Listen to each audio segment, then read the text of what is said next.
I thought I was leaving for only 30 minutes. My property was quiet when I drove away.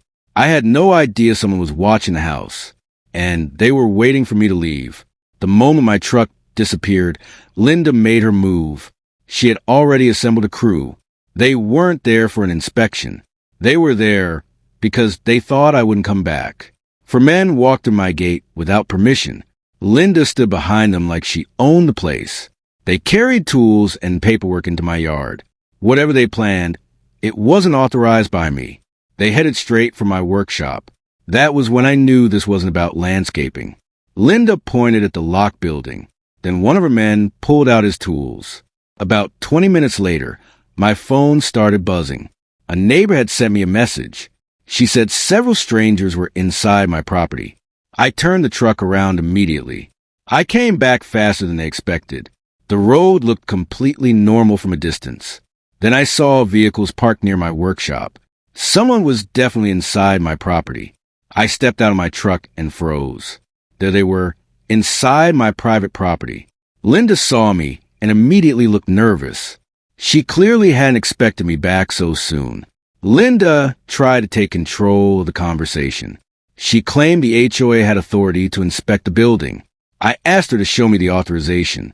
Her confidence suddenly started to disappear. I didn't raise my voice. I simply asked for the legal paperwork. Linda searched through her folder without answering. Then one of the workers quietly stepped away from the door. Then 2 sheriff deputies pulled into the driveway. Linda immediately started explaining her side of the story. But the deputies looked at the property documents first.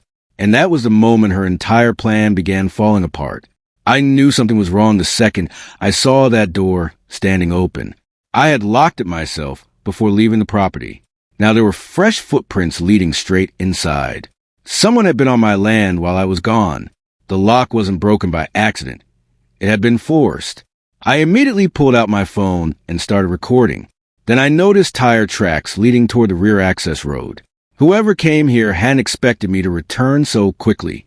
My security system had captured everything while I was gone.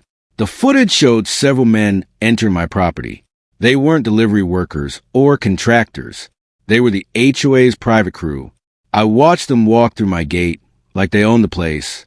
One man carried bolt cutters while another carried a crowbar. They were clearly prepared to force their way inside.